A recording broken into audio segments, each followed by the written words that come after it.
Hey, what's up, Game of Thrones fans? It's the Campfire Crew, and we are about to do our, season breakdown, or not our season breakdown, episode breakdown, season 7, episode 3, A Queen's, what, Nate? What is Justice. Justice. I was about to say mercy. There was no mercy being had in this episode. There's no mercy in this episode. It's all justice. For those of you on Anchor, you're here with Richard McCaney, a.k.a. the movie fan, and then obviously Campfire Nate at Geek Talk, Nerd Talk. Nerd Talk, one of those two words. Man, dude, this episode was packed. Me and Nate was just talking, and this felt kind of like a season finale type episode.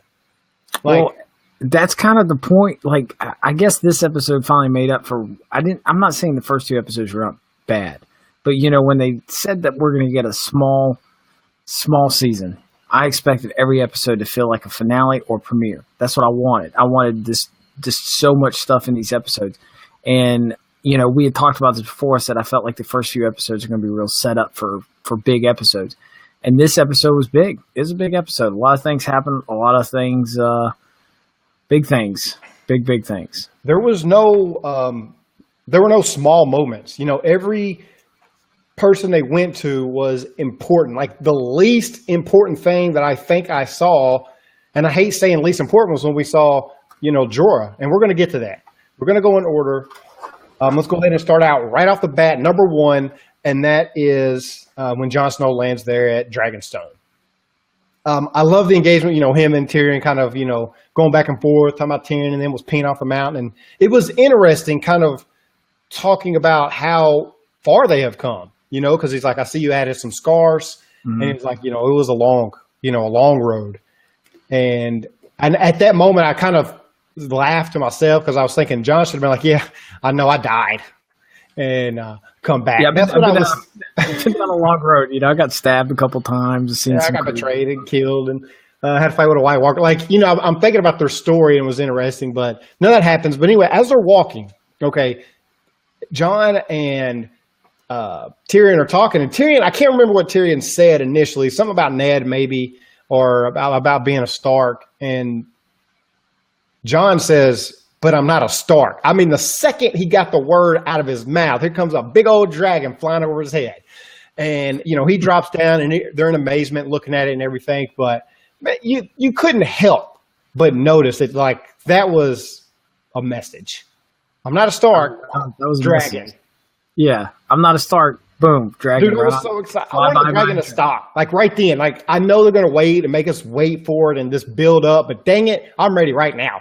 At that moment, I was ready for the dragon to just drop in and say, come on, man, let's go for a ride or anything.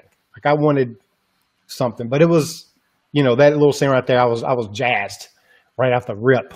It was an intense scene. And like, I love seeing, Jon and Tyrion. I love how they kind of walked up to each other, kind of looking like, with a, stone cold face on, and they kind of smiled and shook hands. You know what I'm saying? Like, remembering how far, way back. And again, everything in this season is kind of drawing back on a lot of stuff from the very first season.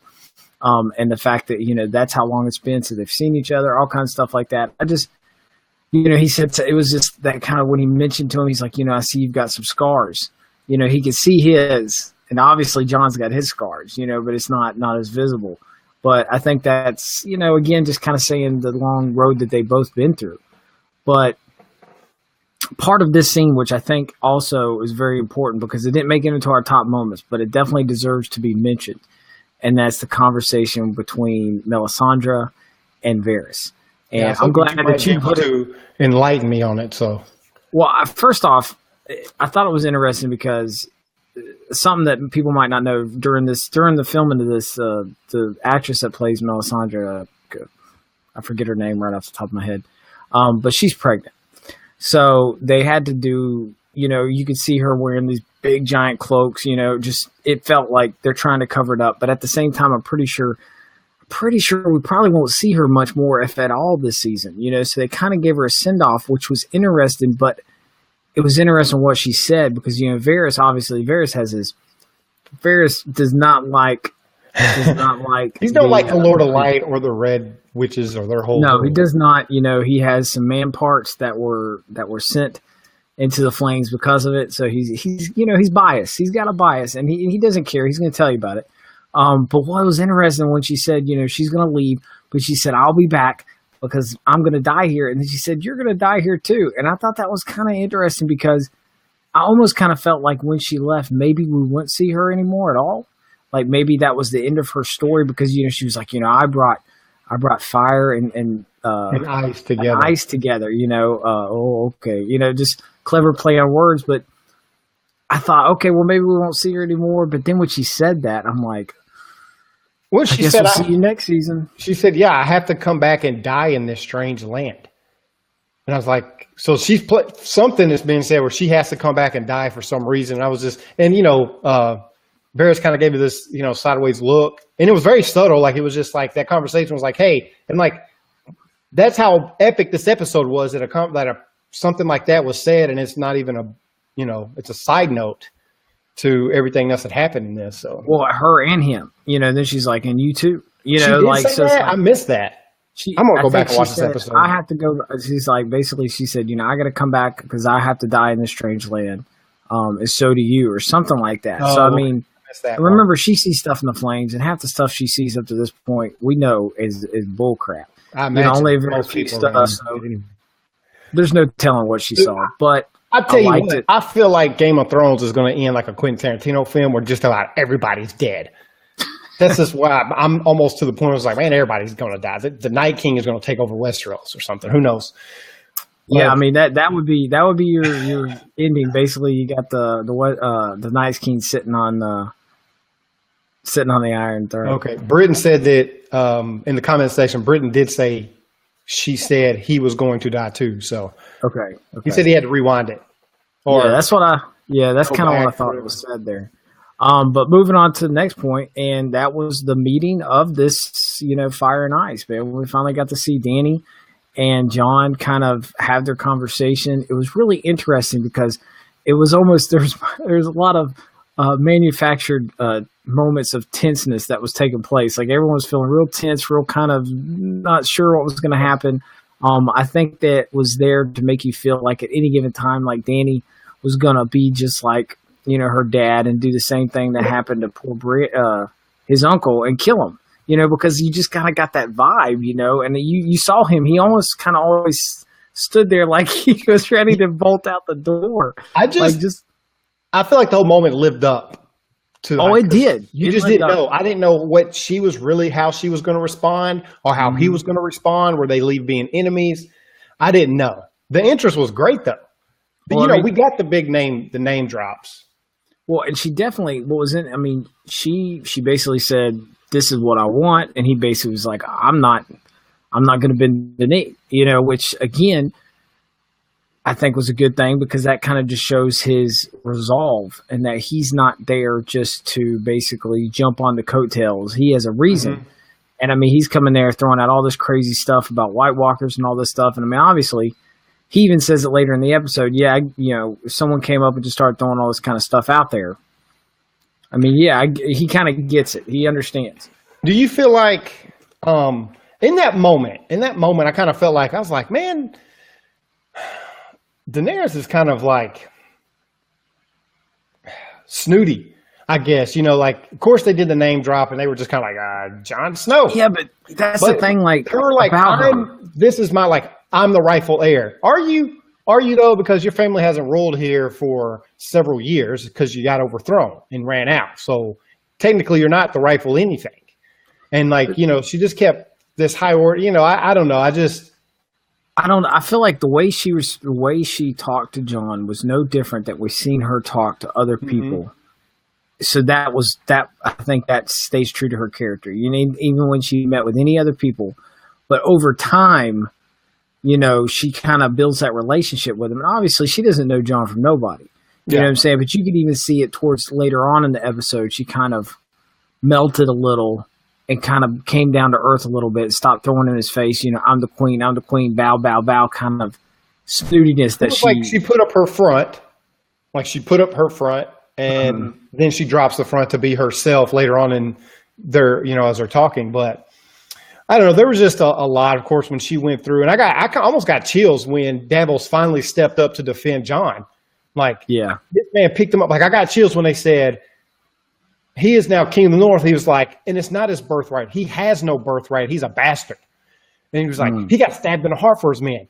He'd come back. He gave his life. John gave him the look, and that kind of nipped it. And I was like, yo, they holding that one close to the chest. But what I thought was interesting about the fact that they kind of didn't mention that, the fact that, she noticed it and she looked at Tyrion, and then they went through the effort to have a conversation later where she's like, what are they talking about getting stabbed in the heart? He's like, oh, the Northerners, they just, whatever. But I wonder if that'll ever be, brought up. What's funny is how come Melisandre didn't bring it up? You need to go hear Jon Snow. He's kind of special. I brought him back to life, by the way. I feel like in her case, there's a lot. Look, okay, there's no reason to keep, from Melisandre's standpoint, because we got the White Walkers coming in. Like, this is the end of days. We need to pull out all the stops. And she's trying to convince them that what Jon has seen is important. And she's like, look, you need to hear what he has seen. He went over there, he fought, he got betrayed by his men, he died. The Lord of Light brought him back to life. He was dead. We brought him back to life.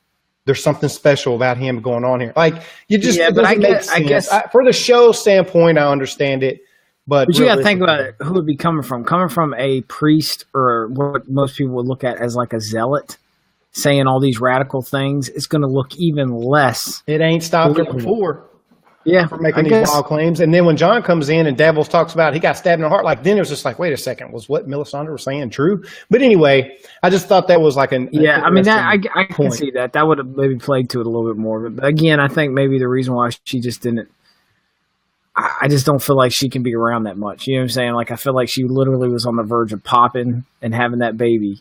And they basically got her in there to just do a few lines, got to go, and move on. One thing I liked from this was Tyrion, because we haven't seen a lot of Tyrion in this season so far as his counsel. And I like they just they make him smart. His character's smart, and the way he talked to Jon, he was just like, "That's not realistic. That's not reasonable." You expect her to believe something that nobody around here believes, something that she's never seen before from a guy she doesn't know. On her first meeting, he's like, that's not reasonable. And like, the way he explained it. Well, that makes sense. And then he goes on to say, look, is there something I can, and leave it to Tyrion to be like, I want to make a peace here. What can I do for you? Of course, Jon takes the opportunity to mention Dragonglass. So I thought that was an interesting conversation he was having. Tyrion goes back to give counsel to Daenerys. And the council was equally wise. It was funny because in that moment when Tyrion's talking to him and then he goes back and talk, it's like Tyrion's like, hey, listen, I'm going to sub out my handing abilities and I'm going to be your hand for a minute here, Jon, and I'm going to give you advice. And then I'm going to come back over here and be like, which again just feels right. You know what I'm saying? It just feels like a good spot. And the biggest thing to take from all of this meeting is that they finally agreed to allow them to mine the Dragonglass, which is the reason he came there in the first place. And what I thought was funny is when he was talking about it with Den, he's like, I guess the Dragonglass, either it kills him or it hurts him or something. I'm not sure, which is funny because you don't know. Yeah, because you've seen it. Well, they're already dead, so he's like, kills them, but like stops them, destroys them. I don't know. Yeah, I loved just the way it was written because there's a lot of kind of like uncertainty when it comes to anything to do with the White Walkers. So the fact that we as people, we know to a degree what it does, but at the same time, like you see them doing the Dragonglass and the Dragonglass would hurt a White Walker. We've seen it do that, but how does it technically do against the Whites? And what other kind of crazy, we already know they got some crazy stuff coming. So it's just like, they leave that up in the air, which is great because in reality, it really is up in the air.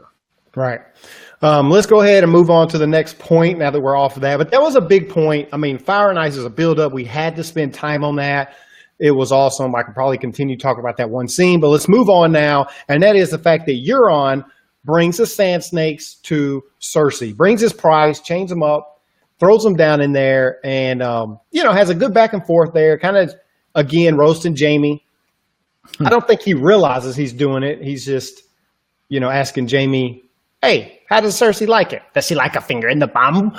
And Jaime's face just goes red. I thought it was an interesting comment. He's like, hey, I brought you, which is actually a good gift. When Euron's like, hey, I brought you what no other man could. Vengeance for the death of your daughter. And that is, And that's, again, that was another jab at Jaime. You know, it was a whole bunch of like, hey, guess what?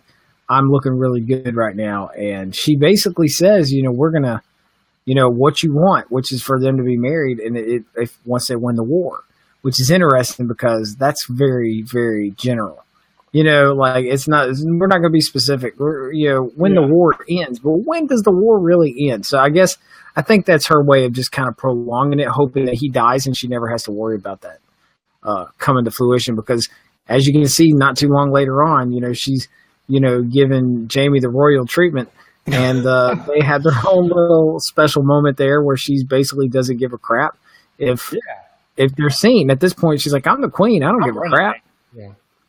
Which was interesting.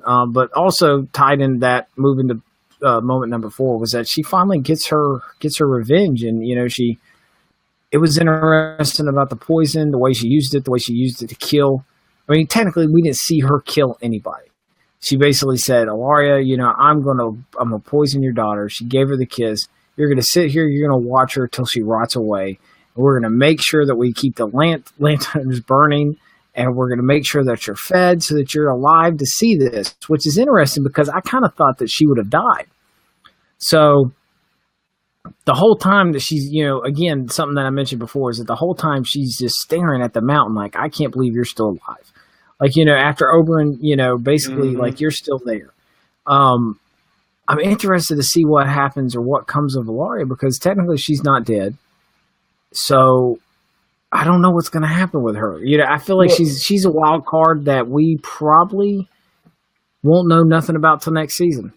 Yeah, maybe. I mean, like, let me ask you, do you think, and that I was amazed by the revenge that Cersei, gave, because she was just like, I lay in bed at night thinking about my enemies and how I'm going to, get my revenge and what I'm going to do to them. And, she goes through and lays out all these scenarios about, I thought about having this or this happen. And then when she gives her the kiss, I was like, man, that's just perfect. And then making sure that the mom has to watch however long that takes for her to die. And then not only after she dies, goes on to say, then you're going to watch her body rot and decompose, and just view this whole thing like you're going to be here a long time to the end of your days. And I was like, man, that is just straight up cold right there. Do you think from the standpoint of revenge, do you think that was better? Now, for us, I know which is better, but if this was like a real life scenario, would it be Cersei's revenge in that manner, or when Ramsay got ate by the dog and Sansa's the one that turned it on him? I think they both are pretty good. I just, because obviously I like the dog because I thought it was, he gets eaten by the dog. He was a savage, Cersei's the one that turned him loose after everything he did to her. But this is a slow, agonizing, psychological, breakdown that Cersei did in there. But anyway, I was kind of fascinated by that scene. And then after that, that's when she went. Didn't you think it was funny? Like, that's what turned Cersei on? Like, ooh, I killed somebody. Let me go in here and drop Jaime off. Yeah, it was kind of interesting. I know this is not one of our moments, but it was something that I thought was interesting because of how it was mentioned as being a deal next week. And that was that the Iron Bank basically came in, they wanted their money. And she basically explained the situation. And I tell you, the thing about Cersei, which is kind of surprising, is because Cersei seems like she's halfway not there. Like she's straight up just a cold-hearted person. But then in these moments, and even he said, you're like your dad, because Tywin was just meticulous. He was just a smooth talker. Yeah. He knew his stuff, and you could see that in her. But the difference between her and in Tywin's case, I feel like Tywin. I don't know if Tywin would have necessarily, which is kind of interesting. I want to see what you think. You think Tywin, if he would have been in the situation, would he have poisoned that girl and been very vindictive, or he'd have just killed him? He would have killed her. I feel like he has enough time. It's a woman thing. It's a woman thing. Because he's more systematic where he's just like, we got stuff to worry about. I don't have time for this vengeance stuff. Like my vengeance, look, die. Here's my vengeance. Yeah, just cut them off. Would have killed both of them. Maybe made a public execution about the business. She's going about it her way. So no, definitely. I don't think Tywin would have went about it like that. Britton said that the Cersei scene with the snakes might be his favorite in the episode. That's interesting because, I mean, I could see that because I was enthralled with it. I don't know if my favorite scene was the conversation between Dany and Jon, just because of the anticipation, or the very, very last scene that happened in this episode, which there were so many small little things in this entire episode. I think that kind of adds up, and we're not even through it all the way yet. We're not even yet. There's so many little bits and pieces that weren't even. I don't know. We'll talk about it and see at the end. We'll see, because let's move on to the next one, which is Littlefinger gives advice to Sansa. We move back to Winterfell, and she's out there not barking commands. I didn't mean to say that, but she's being a leader and being an effective one, making plans for food rations. And hey, we're going to do this and we're going to do that. And why does this armor not have leather? Why in the world does Cersei have to tell them that it needs leather? I don't really know, but at any rate. I guess because she's from the north and the people making it was not. But, just doing this stuff. And then Littlefinger takes this moment to give his advice. And I did think it was funny how Littlefinger was like, you can't ever turn your back on Cersei. And he was like, what? You're going to tell me that the woman who killed my brothers and my father, my mom, is dangerous? Thanks for your advice, Littlefinger. I knew. But he does go on to give a piece. We get an insight of Littlefinger's mind and how he thinks, and that was, you have to be prepared on all fronts at the same time. You have to attack all at the same time. You have to trust no one and be friends with everyone. And I just love I love that piece of advice, and how Sansa was taking it in. And he's just like, look, he was like, you have to envision everything, be prepared for everything, so that way when whatever happens, you've already envisioned it. And that really, if you go back and think about everything that Littlefinger has done, he's always in the right spot. Let me ask you something, because something that I thought was interesting about what he said was this. I feel like this is as much of a reveal to who he is as I want to say it was back in season 1, maybe season 2, when he's talking about how chaos isn't a pit, but it's a ladder. Yeah. And that really kind of gives you that insight into what his motivations are. And now this whole thing was almost like, this is how I operate. It's very, because like he basically explains how he views the chaos, and then this was how he navigates the chaos. Right. And I mean, again, this was a great, again, another great scene. Just kind of getting it. Because the thing about Littlefinger is, like, Littlefinger's kind of been on the back burner for a while now. He's still there. He's still scheming, but he really hasn't been. He hasn't been as big of a player. And then to have him make that move, you kind of feel like, you know what, he still has a play. Like, I feel like he's still going to try to make a play, which I don't know what it's going to be. You know what? The reason why, part of the reason why he's been by, because the story has a call for it, but even within the story, he's not in King's Landing anymore. King's Landing is where all the political backstabbing, everybody's power hungry, like you would call, like, our Washington, D.C., like the politics. Bro, you're out there in Winterfell. These motherfuckers don't care about politics. Jon Snow doesn't care about that. He's not trying to play any kind of game. Ned Stark was never really trying to play a game of Winterfell. And Littlefinger's, I don't want to say he's out of his element, but he's in a place where people don't care about that type of stuff.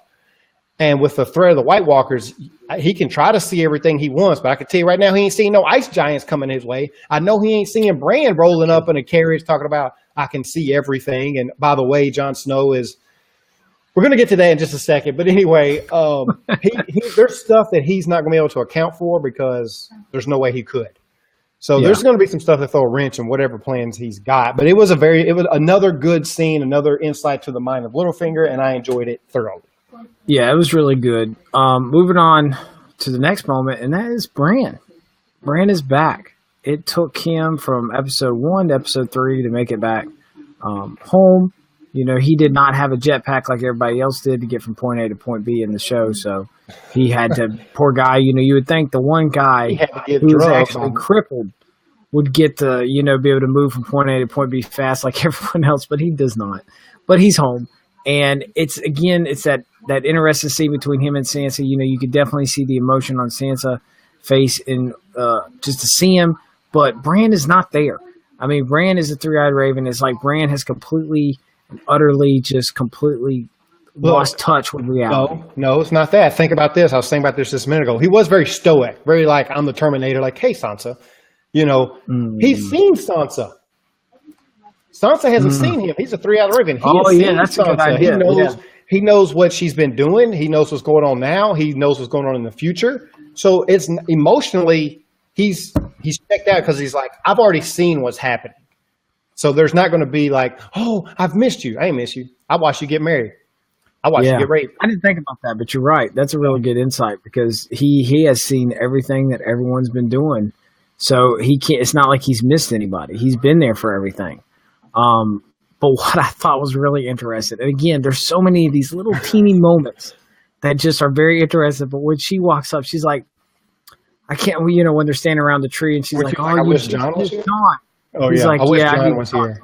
Yes. Yeah, it's like, I need to talk to him. You do need to talk to him about the freaking right. We're all like, no, we want you to talk to him. We saw that last season. Oh, yeah, no, that was one of them moments where it's like, crap. I feel like they had little moments in this episode to set up things for season 8, because I feel like you just can't. The final season, there's just so much you can't do, which I loved about this episode. There's just little setups. Mm-hmm. You had to set up with what's going on with Ilaria. I don't feel like we're going to see anything. You have to set up at the beginning with Melisandre and talking about that. Then you had this setup. And I got 2 more setups for you, but we're not at this point yet. All right. Well, let's go on over to the next one, and that was Jorah gets healed. Pops in, he's getting popped and prodded, like no more grayscale. Kind of anticlimactic. This might have been the least, again, I don't want to say the least important, but maybe the least impactful at the time, which was just, hey, I'm healed. Good job. You need to get out of this room now. It's for the infected, and he's like, hey, where are you going to go? I'm going to go check out on Cersei. I mean, not Cersei, but I'm going to go back to Daenerys. So, like, I thought I was going to get more out of their relationship after he gotten healed. Well, and it's another setup probably for what's going to come later. I thought there wasn't a whole lot to it, but I thought what was said was very interesting because he basically said to Sam, I'm going to go back to the person I owe my life to, and now I owe my life to you. Mm-hmm. So basically, he's got a favor. You see how devoted he is to Dany. And now Sam has saved his life. I don't think they'll see each other again in this episode. Again, setting up the season 8. We know that everyone is not going to survive. How poetic would it be for maybe Jorah to save Sam's life in the final battle? You know what I'm saying? I mean, or have some moment. Because you got to look at Jorah. What purpose would Jorah serve? This entire story of Jorah getting grayscale, to leave, to go there, and now he's back with Dany. It was just like, let's find something for this character to do so we can get him out of the picture for a while. Yeah, everything has a purpose. Everything major within this whole story has some kind of a point. And up until right now, the fact of him getting grayscale hasn't really served a purpose other than like maybe some dramatic moments between him and Dany and him going to find a cure. But his cure was done by Sam. And there's a reason for that we're going to. I feel like his moment was to be there it wasn't for him. His moment was not necessarily for him. It was the moment for Sam to cure him and him and Sam to know each other. Yeah. Because I feel like that's going to be the part that's going to move on to next season. Because that's not there, then we literally have no purpose for Jorah to get grayscale. During this whole little scene, I did laugh out loud when the mace was just like, how did you do it? And he's like, I read the book and followed the instructions. And like, that was it. Like I literally laughed out loud. I was like, yeah, leave it to Sam. He read a book. Imagine that. I'm really good at following instructions and reading a book. Just ask Gilly. She showed me how to have sex. I just recently read Kama Sutra. Can I please go back to my room now? No, it was good. It was a good episode. And I thought it was funny when what's the name? Did you think you were going to get rewarded? Your reward is that I'm not kicking you out of the Citadel. Hey, do you think he's going to find anything in those scrolls, or you think that was just something they have for the episode? Just like, do this. Or do you think there's some information there? Or I think this information is in the books that he took. We're going to see more about that later. That's what I think. Again, that was my other moment. I got another little moment I want to add to the setup for next year, but that's later on. But moving on to number 8. They invade Castle Rock. You see the Unsullied. They sneak in through, Tyrion's little whore dungeon down there. Was able to basically sneak in, kill everybody, and realize there's no one here. And that's because they're not there. They only left a certain amount of people. And then they went to to Highgarden, which that's the next moment. But what's interesting, I think, about this was how clever it was. And that's this moment. Okay, it was awesome to see the Unsullied go in there and kick butt. And then unfortunately you saw that most of their ships got burned. But then you didn't understand why their ships got burned, because you got, the Greyjoys coming in. But all that gets explained into the next moment when you realize that Jaime's kind of smart, man. Like, he's really making some really clever decisions. Like, Tyrion straight got played. He got played. He just got played. And let's talk about these goddamn ships. We talked about people going to be moving fast. Literally in this episode, Euron is chilling at King's Landing, and the next thing, he's rolling up with the Curse of the Black Pearl, just mopping out everybody. That big old ship with the black sails. Well, so is Jaime. Up in there. Yeah. They balling. I just thought it was fun. It's like, yo, those ships, just what are the other Armada doing? This Armada that dude just built is brand new. They even, like, what's going on? There's no mileage on those. There's no mileage on them, man. Those can move fast. Like, when he shows up, like, I'm pulling a Theon. Man, if I saw that black sail roll up, I'm like, I'm jumping in the water. I'm getting out of here, because he's mopping through these ships. But we forgot about all Theon getting picked up by his buddies. Not that was a big moment. I forgot about that. They do know what was up. He's like, oh, but what did that guy say? He said, you didn't try or you wouldn't be here. Yeah. Like, no faith in that dude. Like, if you would have tried, you'd been dead because you suck. But yeah, they kind of mopped him up. I honestly forgot about Theon getting picked up. Well, let's move to the last moment, because this is they kind of go together so much, because it really does. They go together. And that was the Lannisters. The Lannisters rolling up on Highgarden, and they didn't even show that. They didn't bother showing that. What they showed from that was that the army was there in full force, mopped up Highgarden, and walked into Lady Olenna's little room there, and they had a nice little spat. And Olenna, tough, man. She wasn't even far. Like, she knew what was up. She saw him coming. She went and sat down and waited for it to be over. And was like, yo, did we put up a fight? And he's like, all right, man. We're gold roses, gold flowers, whatever. Kind of down in her own people. But the conversation between the two was awesome. What was interesting about this episode, you had two things that we had never seen before. Two places. Two big deal places. And we'd never seen them before. And that was Castle Rock, and that was Highgarden, and we saw them both within a moment of each other, and probably won't see them again. But it was interesting because they've been talked about for so long, but their role was really not there.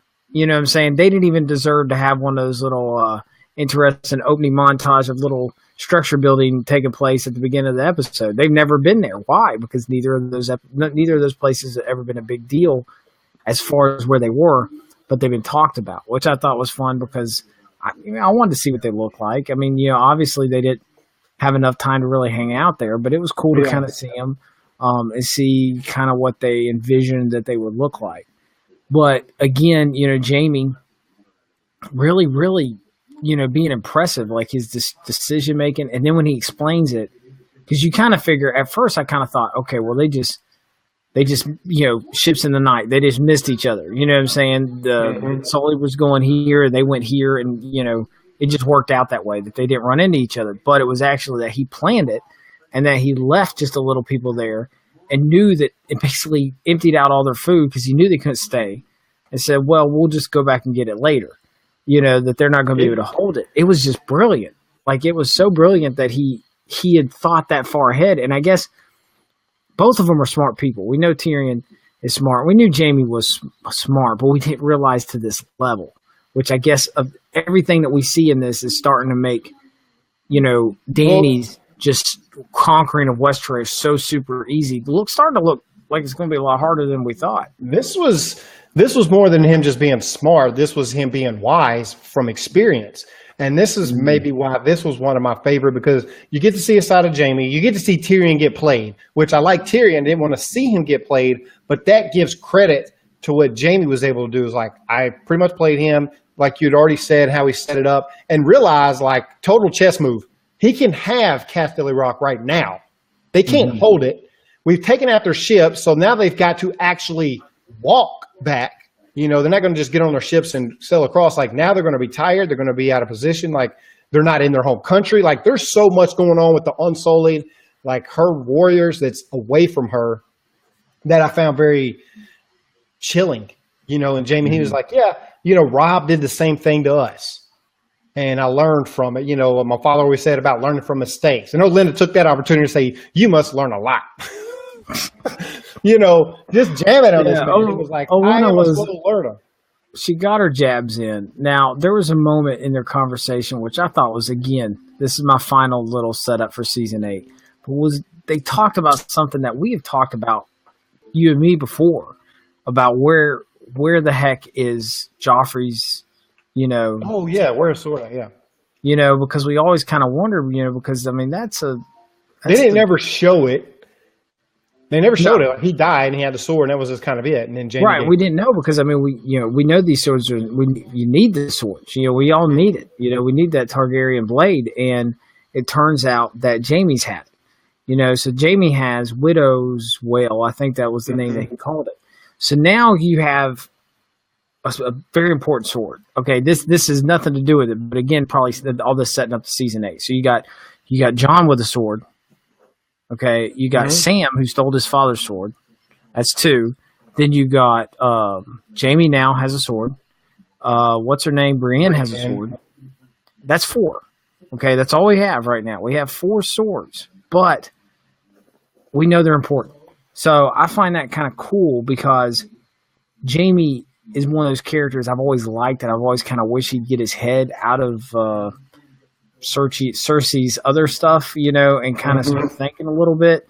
So it was funny how she kind of it feels like she planted a seed there. She did. Well, I feel like the seed's already there. She's watering it. She's watering that seed. You know, she was trying to get that seed to sprout real hard because, you know, she was just throwing it at him, and then at the end, you know, with the jabs and just, you know, let it be. But the fact that he has that sword, I think that's interesting. I think we're going to see that next season. I think that's going to be important. Well, she jabbed for a while, and then she hit him with a knockout. Because when she took that poison, first of all, she turned that poison up like a 40. And then when I was like, I'd hate to die like your son. And I was like, dang, called him out on his son. And then talked about how Joffrey looked and was just like, yo, I didn't know that poison did that. Yeah, that wasn't my intention. I had never seen it work before. And he'd given her this look like, I want you to know, tell Cersei, it was me. And I just like, she just sat there and took it. And there wasn't, what could Jaime do? Like, Olenna owned that moment, even though it was her death. In her death, she still kind of owned that moment. And every time Olenna, did I say Cersei? I didn't mean to if I did. Olenna has ran every kind of conversation, moment that she's been in. Like, she's kind of owned it. And she owned it up until death. And so I got to give her credit for that. Lasting as long as she did, doing her thing. So awesome episode. Don't even know what else we can say. And all I can hope is that every episode from here on after will probably be just like this, just jam-packed. The one thing I am surprised that I didn't see was I kind of thought that who's our little Arya was going to pop up after Bran got there. I thought all of them was going to be there except for Jon. And that still may end up happening, just not in this episode. So we haven't seen the Hound in a while. I feel like we might see her maybe next week. I honestly was waiting for Jon. You know what else I was waiting for in this episode? For Jon to be like, yo, I guess I need to go capture a White Walker and bring him back. Like, I was waiting. I was waiting for that. It's like, nobody believes me. I guess y'all have to see one. Let's go. We're going to go hunting for one. I'm still waiting for that because it seems like it may actually happen. Yeah, it's starting to feel like a lot of things that we thought might happen might actually happen. So we'll see. And I can't wait for Bran and Jon. There's so much stuff I can't wait for. I just can't. I have a bad feeling that we're not going to get nearly. You don't think we're going to see that? We got to, man. Anyway, that's. I guess that's about all we got for this after show, man. The breakdown. Let us know what you think. Comment down below. Like us on Facebook. Follow us on Anchor. All these places. We're all over this place, man. Just hit us up. Let us know what you think. That's all we got, man. So until next time, we're out. See you later.